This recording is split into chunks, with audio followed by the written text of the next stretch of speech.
Mari kita berdoa. Bapa di surga, kami mau bersyukur kepadamu Tuhan, karena pada malam hari ini kami boleh mengikuti ibadah malam Pasion yang pertama, di mana kami ingin mengenang perjalanan penderitaan anak-Mu Yesus Kristus menuju ke kayu salib. Bapa di surga, kami membawa hati kami kepadamu.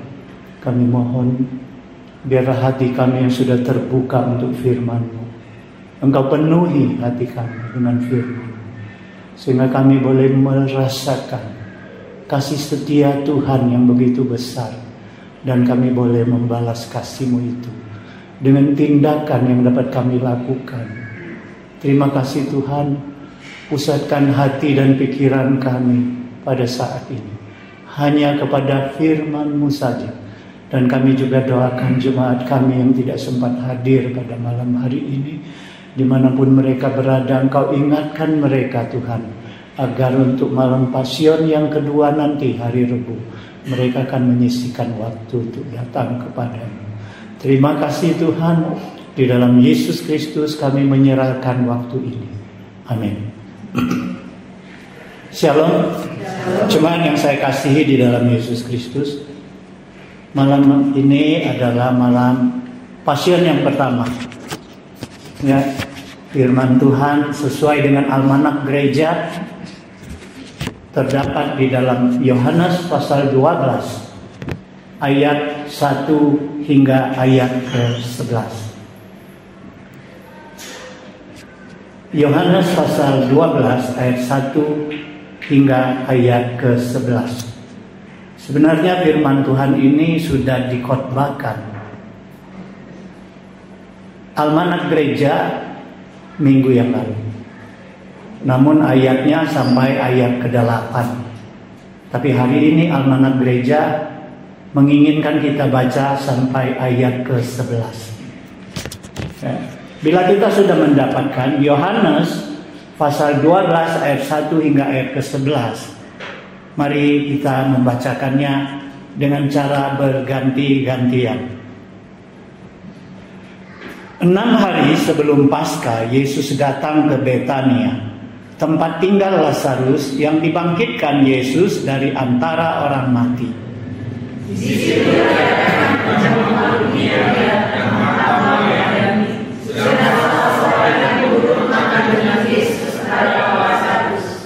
maka Maria mengambil setengah kati minyak narwastu murni yang mahal harganya, lalu meminyaki kaki Yesus dan menyekanya dengan rambutnya, dan bau minyak semerbak di seluruh rumah. Tetapi sekali seorang dari murid-murid Yesus mengapa minyak narwastu ini tidak dijual 300 dinar dan uangnya diberikan kepada orang-orang miskin? Maka itu dikatakannya bukan karena dia memperhatikan nasib orang miskin, melainkan karena dia adalah seorang pencuri. Dia sering mengambil uang yang disimpan dalam kas dan dipegangnya. Maka kata Yesus, biarkanlah dia melakukan hal ini, mengingat hari penguburanku. Karena orang miskin selalu ada padaku, tetapi dia akan selalu ada padamu. Sejumlah besar orang Yahudi mendengar bahwa Yesus ada di sana, dan mereka datang bukan hanya karena Yesus, melainkan juga untuk melihat Lazarus yang telah dibangkitkannya dari antara orang mati. Lalu imam-imam kepala bersepakat untuk membunuh Lazarus juga. Ayat 11 kita bersama. Sebab karena dia, banyak orang Yahudi meninggalkan mereka dan percaya kepada Yesus. Jemaat yang saya kasihi di dalam Yesus Kristus, hari ini kita masuk ke dalam malam Pasion yang pertama, di mana kita diajak untuk merenungkan kembali perjalanan penderitaan Yesus menuju ke kayu salib, dengan tujuan bukan agar kita meratap atau tenggelam di dalam kedukaan, bukan. Tetapi tujuan utamanya adalah supaya kita mensyukuri. Ingat, supaya kita mensyukuri kasih Allah yang maha besar yang ditunjukkan melalui anaknya Yesus Kristus yang akan mati di kayu salib menggantikan kita orang-orang yang berdosa. Bukan bersyukur saja saudara sekalian, tetapi firman Tuhan hari ini juga ingin agar kita melalui tindakan untuk membalas kasih Tuhan yang maha besar itu. Saudara sekalian, pembacaan kita hari ini adalah satu contoh di mana di Betania sekelompok orang yang bersyukur akan kasih Tuhan, sekelompok orang yang mengasihi Yesus, sekelompok orang yang pernah disembuhkan Yesus dari penyakitnya, sekelompok orang yang pernah mendapat pertolongan Yesus. Mereka berkumpul di rumah Simon si kusta. Mereka mengundang Yesus untuk masuk ke dalam perjamuan yang mereka siapkan. Nah, saudara sekalian, firman Tuhan ini ditulis oleh 3 Injil, Matius, Markus, dan Yohanes. Nah, saudara sekalian, Matius dan Markus menulis di rumah Simon diadakan pesta ini, di kota Betania, di rumah Simon si kusta. Tetapi Yohanes menulis di Betania, tempat tinggal Lazarus. Nah, saudara sekalian, ini kadang-kadang timbul perdebatan. Saya sendiri pernah di YouTube dengar khotbah, ada hamba Tuhan mengatakan bahwa pesta ini diadakan di rumah Lazarus. Saudara sekalian, coba kita jeli memperhatikan, sebenarnya apakah 3 Injil yang menulis ini bertentangan? Dua yang mengatakan di rumah Simon si kusta di kota Betania, tetapi Yohanes yang kita baca hari ini di tempat tinggal Lazarus di Betania. Nah, saudara sekalian, kalau kita perhatikan bahasanya, maka secara presisi Matius dan Markus menulis di rumah Simon si kusta. Di rumah, diperhatikan. Ini tata bahasa. Di rumah Simon si kusta. Kotanya Betania. Sementara Yohanes menulis di kota Betania, sama. Tapi apakah di rumah Lazarus? Tidak. Tempat tinggal Lazarus. Nah, saudara sekalian, saya pernah pikir begini. Kalau saya di Jakarta, tiba-tiba ketemu dengan teman yang baru kenalan. Kemudian dia tanya, Pak Indra tinggalnya di mana? Mungkin nggak saya jawab, saya tinggal di rumah? Nggak mungkin. Pasti saya sebut kota kan? Saya tinggal di Pagar Alam, Sumatera Selatan. Nah, saudara sekalian, demikianlah Yohanes menulis di mana pesta itu diadakan, di kota Betania, di mana Lazarus tinggal di situ. Tapi bukan presisi di rumah. Sementara Matius dan Markus menulis di rumah Simon si kusta di kota Betania. Nah, jadi kita mendapat satu kesimpulan bahwa pesta perjamuan untuk Yesus ini diadakan di rumah Simon si kusta di kota Betania. Lalu pertanyaannya, kenapa Yohanes mau tulis Lazarus dan tidak tulis saja di rumah Simon? Karena saudara sekalian, nama Simon ini sangat umum di kalangan orang Yahudi. Di dalam perjanjian baru saja tidak kurang dari 10 nama Simon dengan orang yang berbeda-beda. Jadi Yohanes pikir percuma kalau dia bikin di rumah Simon. Karena Simon yang mana? Banyak Simon. Ya, saudara sekalian, kenapa Yohanes angkat nama Lazarus? Karena nama Lazarus pada saat itu sedang ngetop-ngetopnya. Karena dia baru saja dibangkitkan oleh Yesus setelah dia 4 hari dikubur di dalam kuburan. Ini menghebohkan, menggemparkan.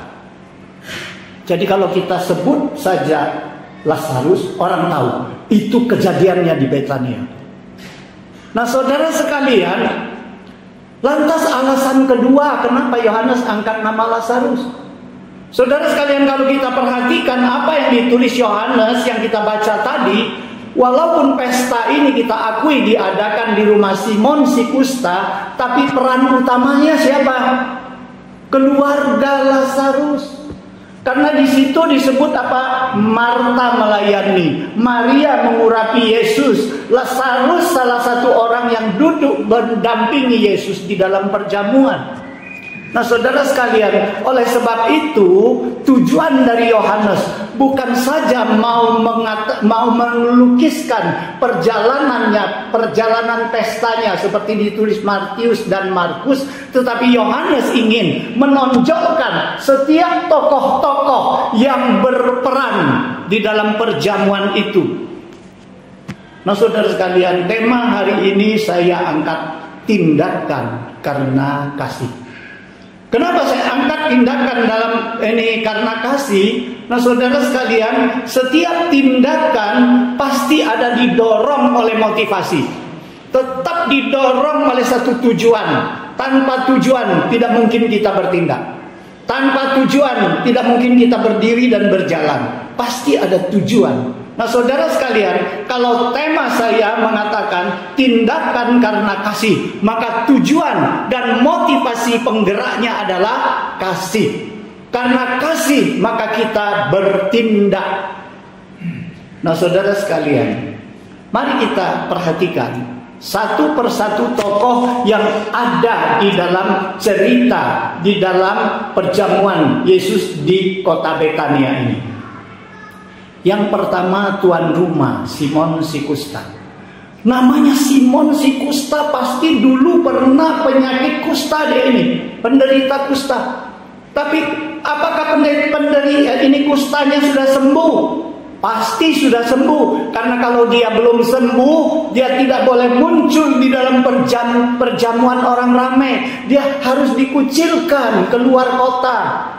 Mungkin dia tinggal di gua-gua, di gunung-gunung. Nah, saudara sekalian, tetapi Simon ada di rumahnya. Berarti dulu dia penyakit kusta, penderita kusta, tetapi setelah disembuhkan oleh Yesus, dia menyediakan rumahnya untuk diadakan pesta buat Yesus. Saudara sekalian, Yesus pernah diundang ke pesta pernikahan di Kana. Di dalam pesta kawin itu Yesus ditempatkan di mana? Di belakang, di ujung dapur sana. Ada enggak orang mendampingi Yesus? Enggak disebut. Yang jelas Yesus dengan murid-muridnya kumpul di dekat dapur. Saudara sekalian, sehingga ketika pesta itu kekurangan kehabisan anggur, Yesus juga tidak tahu kalau tidak Maria yang datang melapor kepada Yesus, minta tolong kepada Yesus. Nah, saudara sekalian, di rumah Simon si kusta ini, dia bukan saja sediakan rumahnya, dia bukan saja mengundang Yesus dalam perjamuan, tapi Yesus ditempatkan di tempat utama. Di mana saya katakan di tempat utama? Karena di situ ada pendamping-pendampingnya. Salah satu pendampingnya adalah Lazarus. Salah satu. Kalau kita perhatikan bahasanya, berarti yang dampingi Yesus makan bukan hanya Lazarus, salah satu saja. Berarti banyak orang yang merasa diberkati, ditolong, disembuhkan oleh Tuhan, yang merasa dia mengasihi Tuhan. Mereka kumpul di situ, adakan pesta ucapan syukur untuk Yesus. Nah, saudara sekalian, saya waktu P3M di Lahat, saya pernah 7 tahun tinggal di Pastori. Di Pastori gereja Metodis itu ada sebuah lukisan dinding ini, tirai dinding. Itu berbahasa Mandarin. Saya sangat terkesan. Tulisannya begini: Jitu si ci jia zhi ju. Maksudnya, Kristus adalah tuan di rumah ini. Si wei jian zhi gong can zhi. Dia adalah bersama aku makan, tapi aku tidak lihat dia. Tanhua Zijing Ting. Dia adalah pendengar yang setia ketika aku berbicara. Saudara sekalian, saya terkesan betapa indahnya rumah yang demikian. Sesuai itu dipastori Kristus sebagai Tuhan. Sekarang saya mau tanya, apakah di rumah kita juga mentuankan Kristus? Apakah kita di dalam hati kita juga mentuhankan Kristus, mentuankan Kristus di dalam hati kita? Kristus ada di tempat utama. Kristus yang mengatur segala strategi di dalam rumah kita. Kristus yang memberikan hikmat akal budi kita untuk mengelola segala usaha dan pekerjaan kita. Simon si kusta menyediakan rumahnya. Dia bukan sekedar menyediakan rumahnya, dia juga menyediakan tempat yang terhormat bagi Yesus. Saudara sekalian, ini perenungan pertama. Dari Simon kita harus belajar. Undang Yesus, berikan tempat utama agar dia ada di dalam perjamuan bersama kita. Yesus di dalam Wahyu mengatakan, Yesus katakan, lihat aku berada di rumah depan pintu hatimu. Barang siapa yang membuka hatinya, aku akan masuk. Aku akan makan bersama dia dan dia akan makan bersama aku. Saudara sekalian, kalau hari ini kita belum mengundang Tuhan menjadi Tuan di rumah kita, kalau kita belum menempatkan Tuhan di tempat utama di dalam hati kita, di dalam merenungkan penderitaan Yesus, mari kita teladani Simon si kusta. Kita sediakan rumah kita untuk kemuliaan Tuhan. Kita sediakan rumah kita untuk ibadah, untuk kemuliaan Tuhan ada di sana. Di rumah kita ada puji-pujian, ada doa, ada pembacaan firman Tuhan. Kita penuhi rumah kita dengan sukacita di dalam Tuhan. Itulah kerinduan kita. Kedua, kita lihat disebut di situ Marta melayani. Begitu singkat kalimatnya, Marta melayani. Tentu kita ingat Marta ini pernah undang Yesus ke rumahnya. Dia pernah mau menjamu Yesus, dan dia mau membuat hidangan yang sangat enak untuk Yesus. Tetapi saudara sekalian, karena banyak orang di situ, Yesus terpaksa mengajar orang banyak. Dan Maria begitu melihat Yesus mengajar, saudaranya Marta ini, dia duduk di depan kaki Yesus, dia dengar apa yang disampaikan oleh Yesus. Dia tidak peduli dengan Marta. Marta sibuk di dapur, masak, sibuk sampai dia kecapean, dia kesal. Dia lihat saudaranya Maria duduk di situ, tidak perhatikan dia. Dia datang kepada Yesus, dia bersungut-sungut. Dia bilang, Tuhan, kenapa kau biarkan saudaraku ini Maria nggak bantu aku? Saudara sekalian, Yesus tegur Marta. Yesus tegur apa? Marta, Marta, engkau menyusahkan dirimu dengan banyak perkara. Maria sudah memilih apa yang tidak dapat diambil daripadanya. Saudara sekalian, kita harus memberikan perbandingan dalam perkataan Yesus ini. Marta, engkau sibuk menyusahkan dirimu dengan segala perkara. Artinya Yesus katakan, engkau sangat sibuk, itu tidak salah. Engkau sangat sibuk mau melayani, itu tidak salah. Tetapi Maria memilih yang lebih tepat karena dia mendengar firman Tuhan. Saudara sekalian, Yesus mau memberikan suatu perbandingan. Yesus mau mengajar Marta, kalau kau mau melayani, jangan mengeluh, jangan bersungut-sungut, jangan membiarkan kesibukanmu menghabiskan waktumu untuk mendengar firman Tuhan. Saudara sekalian, inilah yang kita dapat dari Marta. Saudara sekalian, kita lihat ketika Marta sudah diperbaharui oleh firman Tuhan. Marta, waktu di Betania ini, waktu di perjamuan untuk Yesus ini, Marta melayani. Tidak ada bersungut-sungut lagi. Saudara sekalian, setiap orang yang mau melayani Tuhan tanpa bersungut, dia harus terlebih dahulu dibentuk oleh firman Tuhan. Karena tanpa Tuhan membentuk kita, pasti kita akan melayani kecapean, kemudian kita akan bersungut-sungut. Kita akan kesal kenapa orang tidak seperti kita rajin. Kita akan kesal kenapa orang tidak mau membantu kita melayani. Kita akan kesal dengan ini, kesal dengan itu. Kita akan kecapean melayani. Karena apa? Hidup kita sudah penuh dengan kesibukan duniawi. Tidak ada lagi tempat untuk firman Tuhan, untuk menguatkan kita. Jadi saudara sekalian, kita rindu seperti Marta melayani tanpa bersungut. Karena Marta sangat dibutuhkan. Marta urusan dapur dia hebat. Gereja butuh orang yang hebat seperti Marta. Tapi ingat, sebelumnya jangan biarkan kesibukan itu menghabiskan waktumu untuk dibentuk oleh firman Tuhan. Dekatlah dengan Tuhan. Ambillah kekuatan, ambillah energi daripada Tuhan untuk engkau boleh melayani tanpa bersungut-sungut. Kemudian kita melihat Lazarus. Di situ dikatakan apa? Lazarus salah seorang yang duduk mendampingi Yesus makan. Saudara sekalian, begitu singkat cerita Lazarus. Kita baca, kita cari di Alkitab. Tidak banyak cerita tentang Lazarus. Apa yang kita mau pelajari dari Lazarus? Saudara sekalian, kita tahu ya, ketika Lazarus sakit, Marta dan Maria mengirimkan pesan, berita kepada Yesus. Beritanya apa?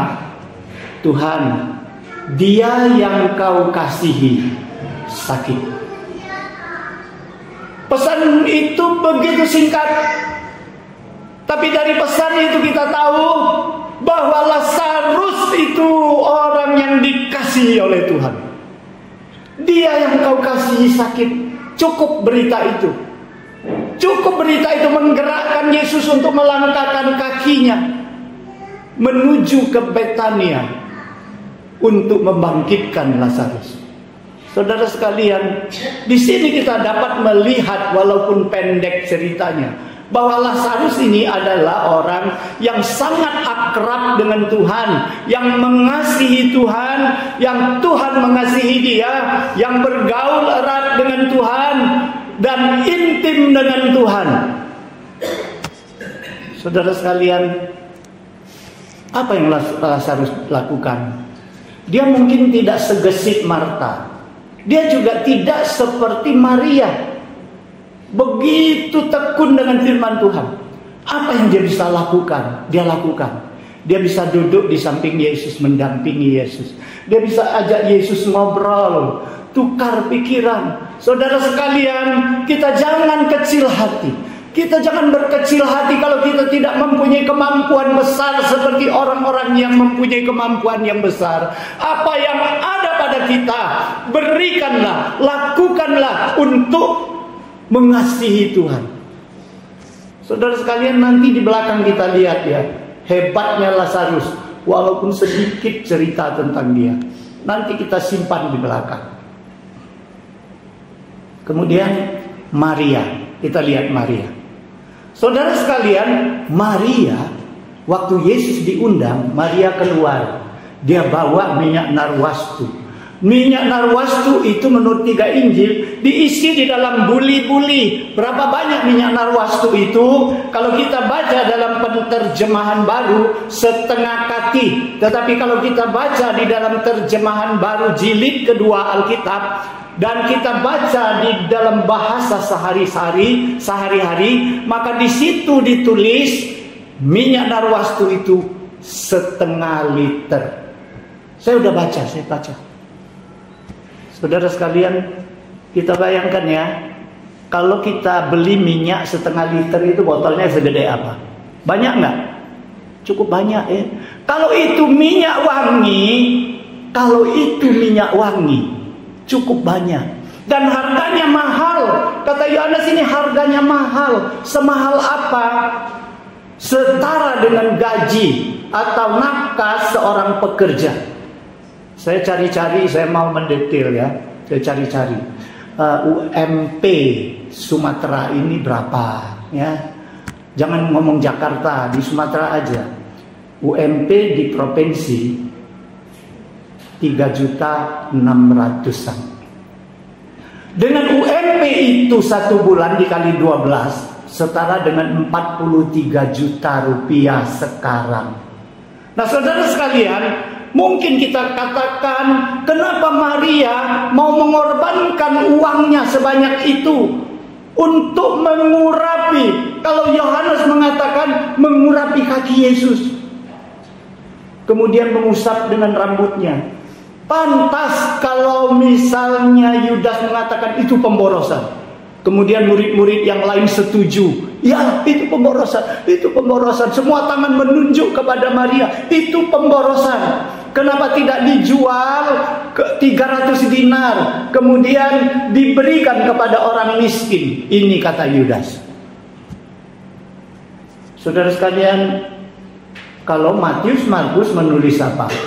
Yesus diurapi oleh Maria di kepalanya.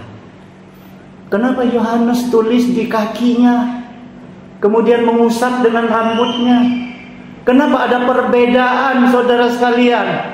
Mari kita lihat Yesus sendiri bagaimana itu mengatakannya.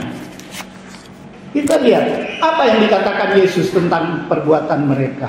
Di dalam Matius pasal 26 ayat 12 Yesus katakan, sebab dengan mencurahkan minyak itu ke tubuhku. Saudara sekalian, kalau minyak wanginya sedikit, main curah atau main tetes? Kalau dicurahkan, kita tahu mencurahkan. Jadi nggak heran kalau setengah liter minyak wanginya dicurahkan. Di mana? Bukan di kepala, kata Yesus, di tubuhku. Kenapa Yesus tidak katakan di kepalaku atau di kakiku? Di tubuhku. Berarti Yesus katakan sekujur tubuhku disirami dengan minyak wangi, dicurahkan. Kita lihat di dalam Markus pasal 14 ayat ke-8. Markus bagaimana menulis? Yesus berkata, ia telah melakukan apa yang dapat dilakukannya. Tubuhku telah diminyakinya sebagai persiapan untuk penguburanku. Tubuhku telah diminyakinya. Jadi saudara sekalian, kita dapat mengambil satu kesimpulan.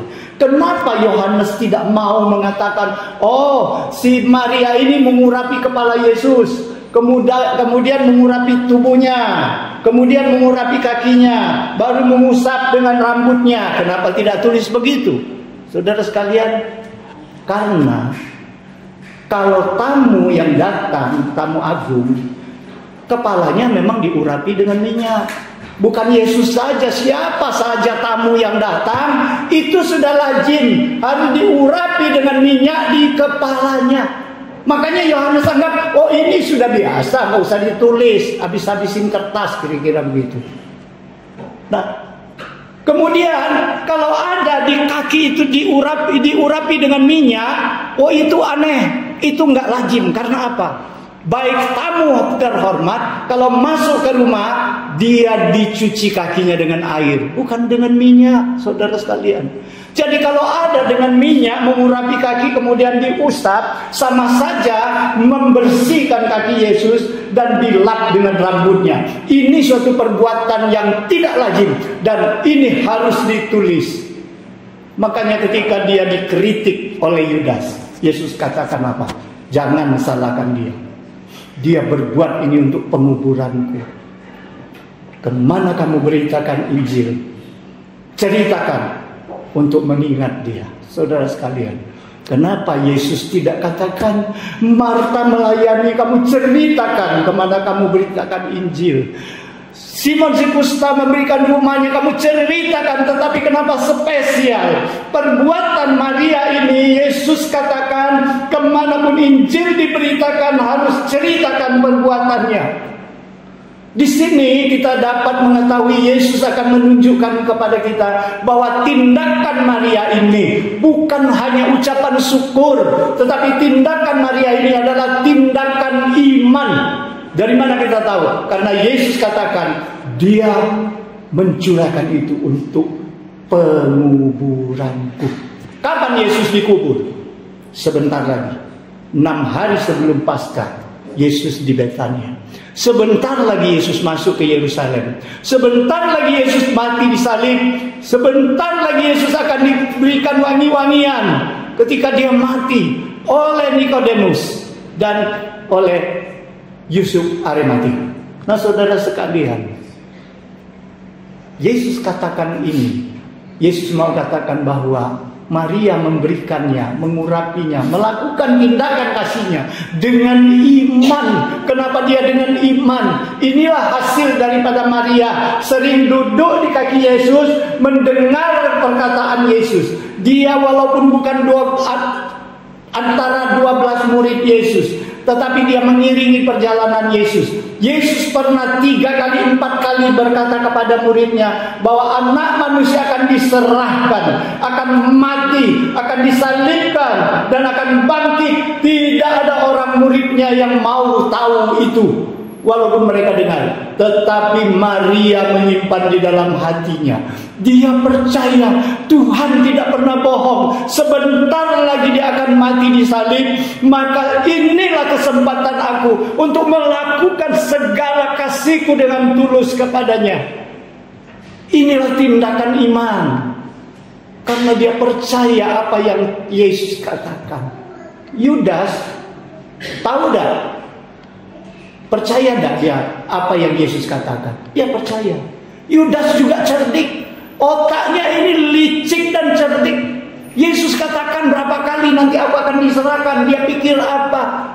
Oh, dia pikir daripada Yesus nanti juga bukan aku yang jual, masih mati juga dia, masih diserahkan orang juga dia. Lebih baik aku yang jual dia, aku dapat duitnya. Itu yang dimanfaatkan oleh Yudas. Dia percaya firman Tuhan itu benar, tapi dia tindakannya salah.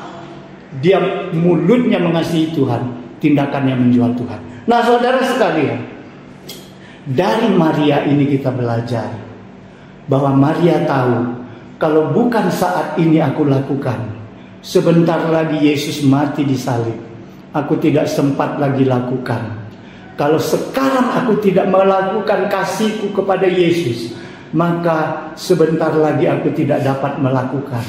Saudara sekalian, itulah Yesus katakan, orang miskin setiap hari ada padamu, Yudas. Kalau kau mau melakukan itu, kau bisa setiap hari berikan kepada orang miskin. Tetapi aku tidak selalu ada padamu. Sebentar lagi aku akan tinggalkan kamu. Saudara sekalian, inilah yang harus kita pelajari dari Maria. Dia memberi kasihnya dengan setulusnya. Dia memberi kasihnya dengan suatu pengorbanan yang besar. Dia memberikan kasihnya, dia tidak peduli dinilai, dikritik, dicaci maki, dia tidak peduli. Saudara sekalian, dia memberi hatinya kepada Tuhan. Saudara sekalian, kemudian kita lihat giliran Yudas. Saudara sekalian, Yudas ini lebih hebat sebenarnya dari Maria. Karena apa? Dia salah satu dari 12 murid Yesus. Murid Yesus hanya 12 yang utama, termasuk Yudas. Dia lebih hebat karena apa? Yesus memberikan dia jabatan jadi bendahara. Kita tahu, satu organisasi, orang yang pegang bendahara itu pasti orang yang penting, karena dia memegang uang. Saudara sekalian, Yudas sebenarnya sangat dikasihi oleh Yesus. Oleh sebab itu ketika Yesus melihat hatinya tidak benar, Yesus berusaha berulang kali mengingatkan Yudas supaya dia bertobat. Yesus selalu mengatakan, salah satu di antaramu akan menjual aku. Yesus mau Yudas bertobat. Tetapi dasar Yudas keras hati. Di dalam Yohanes menulis, Yudas ini mulutnya pintar ngomong. Minyak narwastu dijual 300 dinar, berikan kepada orang miskin, seolah-olah dia ini penderma. Tetapi Yohanes mengatakan apa? Sebenarnya dia pencuri.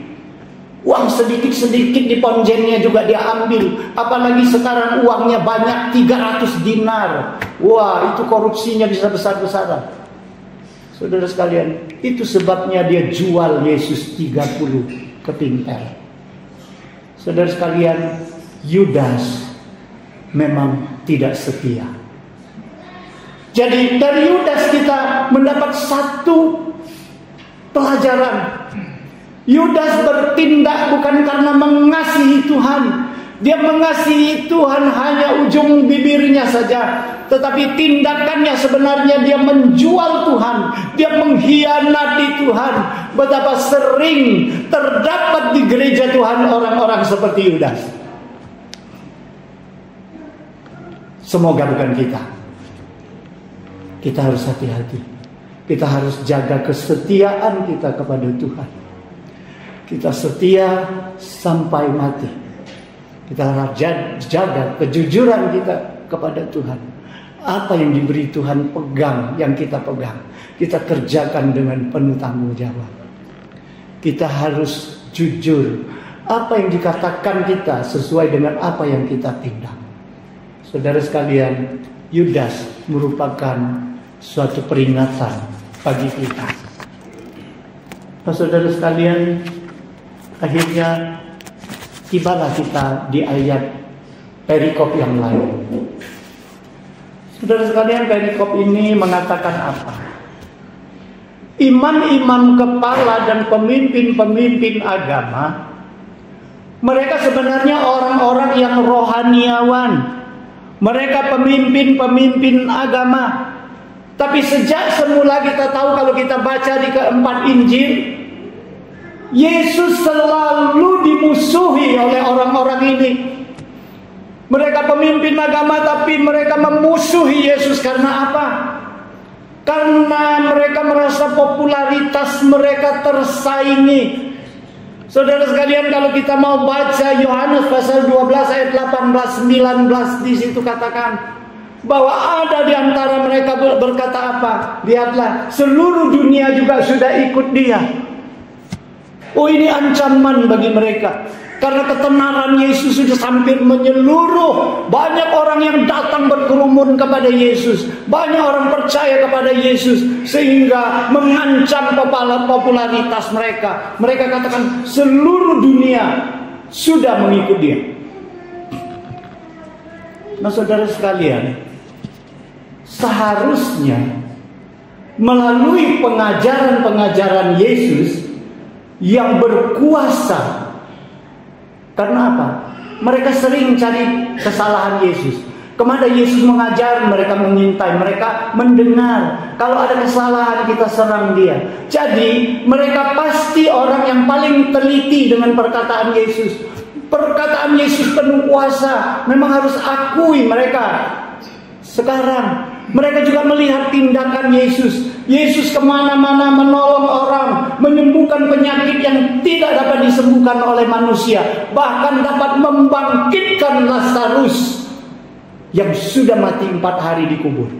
Saudara sekalian, seharusnya pemimpin-pemimpin agama ini harus mengakui bahwa ini memang Mesias. Boleh jadi pada awalnya mereka ragu, boleh jadi pada awalnya mereka tidak terima. Masa Mesias lahir di kandang domba? Masa Mesias keluar dari rumah tukang kayu? Boleh jadi awalnya. Tetapi akhirnya menjelang Yesus meninggal, menjelang Yesus mati di kayu salib, waktu Lazarus dibangkitkan, seharusnya mereka sudah akui inilah Mesias yang diutus oleh Allah. Tetapi apa yang mereka lakukan? Mereka justru merencanakan pembunuhan Lazarus. Kalau Yesus memang sudah jauh-jauh hari mereka targetkan, ini harus dimusnahkan, ini harus dilenyapkan Yesus ini. Ini saingan berat kita, ini yang merusak popularitas kita. Tetapi kenapa sekarang Lazarus jadi sasaran? Lazarus tidak berbuat apa-apa. Lazarus tidak pernah berkhotbah, tidak pernah mengkritik mereka. Lazarus yang mati dibangkitkan oleh Yesus. Salah apa? Maka Lazarus harus dijadikan sasaran pembunuhan. Nah, saudara sekalian, kalau kita baca di dalam Alkitab, di situ mengatakan apa? Karena Lazarus dibangkitkan Yesus. Karena Lazarus inilah jadi biang keladi, sehingga banyak orang-orang Farisi, pengikut-pengikut pemimpin-pemimpin agama ini, pengikut-pengikut imam-imam besar ini menjadi percaya kepada Yesus, meninggalkan mereka dan percaya kepada Yesus. Saudara sekalian, berarti Lazarus mau dibunuh karena apa? Karena gara-gara Lazarus banyak orang percaya kepada Yesus. Saya kadang-kadang baca ini, saya juga merasa heran ya. Di sini saya mendapatkan sesuatu yang saya anggap baru. Karena apa? Lazarus tidak salah. Dia prestasinya nggak ada hampir. Dia cuma dibangkitkan oleh Yesus. Tapi kenapa? Karena dia banyak orang percaya kepada Yesus. Saudara sekalian, ada penyebabnya. Ada penyebabnya.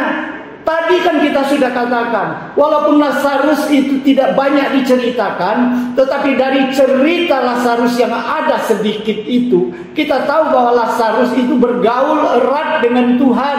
Dia adalah sahabat Tuhan. Dia bergaul intim dengan Tuhan. Keintimannya, seperti khotbah saya minggu yang lalu, keintiman kita harus berdampak kepada orang banyak. Keintiman kita tidak perlu kita promosikan. Orang akan melihat ada cahaya kemuliaan Tuhan di wajah kita, di seluruh kehidupan kita. Nah, saudara sekalian, Lazarus ini intim dengan Tuhan.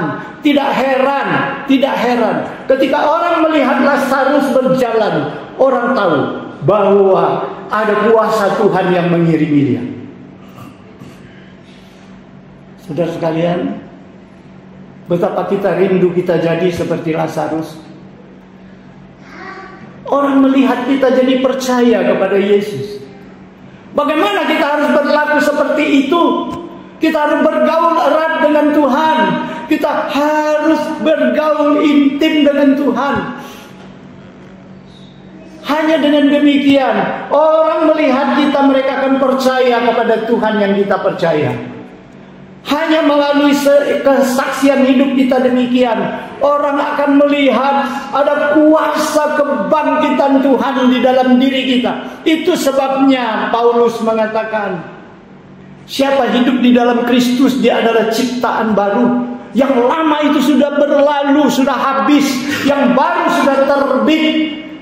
Paulus ingin mengatakan apa? Barang siapa hidup di dalam Kristus, dia mati dengan dosanya, tapi dia bangkit di dalam kebangkitan Kristus. Saudara sekalian, sudahkah kita hidup di dalam Kristus? Sudahkah kita meninggalkan kehidupan kita yang lama? Segala perbuatan kita yang tidak baik, yang di dalam dosa kita tinggalkan. Sudahkah kita bangkit di dalam kebangkitan Kristus? Inilah yang harus kita perhatikan, karena sebentar lagi kita akan merayakan kebangkitan Kristus. Mari, semoga firman Tuhan hari ini menjadi introspeksi bagi kita masing-masing. Sudah berapa banyak perbuatan kasih kepada Tuhan yang kita membalas kasihnya, yang sudah kita lakukan. Kita bukan diundang, sekali lagi, kita bukan diundang untuk turut prihatin, turut bersedih di dalam kematian Yesus. Bukan, karena itu sudah berlalu. Kristus sudah bangkit.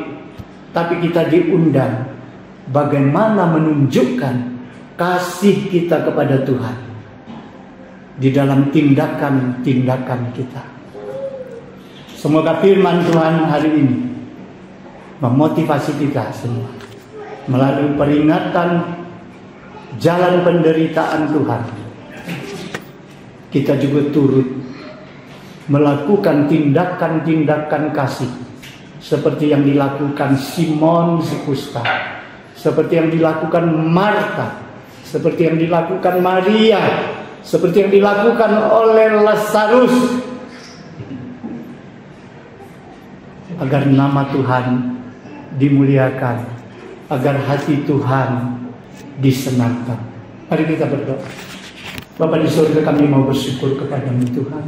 Semoga firman Tuhan hari ini senantiasa memberi kami kekuatan, kemampuan untuk menjalankan firman-Mu sesuai dengan kehendak-Mu.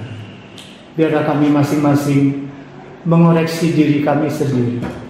Selama kami menjadi umat-Mu, selama kami diakui, dipanggil menjadi anak-Mu, sudah berapa banyak perbuatan kasih yang kami lakukan untuk membalas kasih setia Tuhan kepada kami. Bila kami belum, Tuhan, biarlah mulai saat ini kami mulai bertindak. Terima kasih Tuhan. Di dalam Yesus Kristus kami berdoa.